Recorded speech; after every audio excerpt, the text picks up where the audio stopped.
Unraveling the mystery of not by a long chalk. Hello, everyone. Today, we're diving into an intriguing English expression, not by a long chalk. This phrase might sound a bit odd at first, but it's a fascinating part of the English language, rich in history and meaning. Whether you're an English language learner or just love exploring idiomatic expressions, this video is for you. Let's unlock the secrets behind "not by a long chalk" together. The phrase, "not by a long chalk," is a quintessentially British expression used to indicate that something is far from being the case or not even close to being true or finished.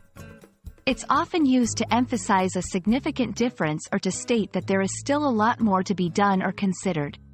For example, if someone says, "We've completed all the work needed," and there's actually a lot left, you might respond, "Not by a long chalk. We still have a long way to go." Understanding where the phrase, "not by a long chalk," comes from adds an extra layer of appreciation for its use. The term, chalk, refers to the old practice of keeping score or tallying accounts with chalk marks on a board. The long chalk implied a significant amount of marks or scores. Therefore, saying, "not by a long chalk," suggests that one is far from reaching the score, total, or end point, metaphorically speaking. Using "not by a long chalk" in conversation can add flair and depth to your English. It's perfect for situations where you want to emphasize that more effort, time, or resources are needed. Here are a few examples. When discussing progress on a project, "We've made some progress, but we're not finished by a long chalk."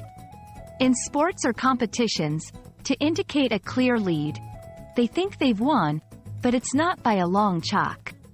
During debates or discussions, to argue that a point isn't settled, "You think you've made your case, but it's not by a long chalk." And there you have it, a deep dive into the phrase, "not by a long chalk."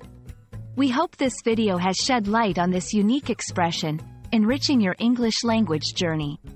Remember, exploring idiomatic expressions not only helps you understand the language better but also brings you closer to the culture behind it. Thanks for watching, and we look forward to seeing you in our next video. Keep learning, and never forget, the journey to language mastery is not by a long chalk completed.